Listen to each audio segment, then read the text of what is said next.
All right. Hello, everyone. My name is Bonano.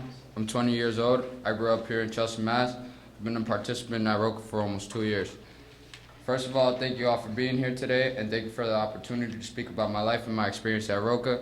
I also want to thank Molly and all the staff at Roca here today for making Roca such a good place. In particular, though, I want to thank my youth worker, Sulai. If it weren't for Sulai, I wouldn't be standing here today. In fact, it's hard to know where I'd be, but if I'm honest with all of you and myself, there's a good chance I'd be behind bars. Like so many guys that come through these doors every day, I've made decisions in my life that wasn't easy growing up. I dropped out of high school at 17, got heavily involved in gang life, and began selling drugs and robbing people. And because of involvement in the gang, I started to get in serious trouble with the law. Over the course of a few years, I was arrested 5 times and eventually placed on probation by the court. But luckily, around the time I was placed on probation, I was first introduced to Sulai, my youth worker at Roca. When I first met Sulai, I didn't want to deal with her. I knew what Roca was, though I had friends who went there. I didn't want to be part of it. But she wasn't leaving me alone. She'd show up at my house or at my friend's house or on the streets and kept nagging me to come into Roca. And for some reason, little by little, I began to listen to her. I'm not quite sure why I began to listen to her, probably just to get her to stop harassing me. But over time, I realized that Sulai was for real. And that when I went to Roca, things started to change in my life. And I realized that Sulai was one of the only adults that seemed to care and offered me different possibilities for my life. She went to court with me. She constantly reminded me that the lifestyle needed to change and that I deserved more of a life than of crime that I was making for myself.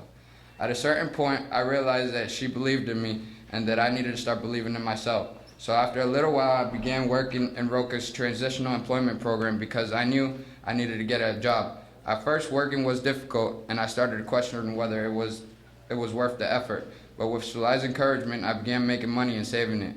I realized that the life I was living began to get easier, and that working gave me all sorts of possibilities. I am proud to say now that after a year and a half, I have earned a ton of industry certifications and have completed transitional employment. And I am proudest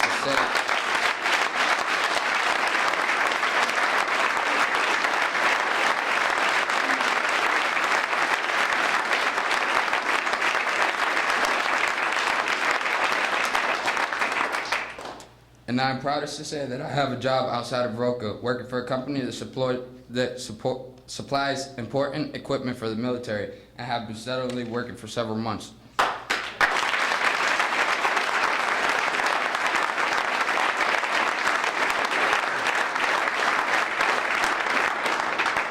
And importantly, since being on probation, I haven't violated once. These days, life seems to be going so well for me that sometimes it's hard for me to believe. 2 years ago, if you asked me what my life would have been like in the future, I would have never predicted the things I've been able to accomplish today. And though Sulai has so much to do with why I've been able to get where I am, she always reminds me that I am responsible for my own life, and I should be proud of the good decisions and hard work it has taken me to get here. Today, I feel great about the future. I feel like I can accomplish anything as long as I am willing to work for it. Roca taught me that there is always hope for the future, and no matter how difficult things get, I have the power to change my life for the better. Thank you for believing in me, Sulai, and thank you, Roca, for giving me hope. That's great.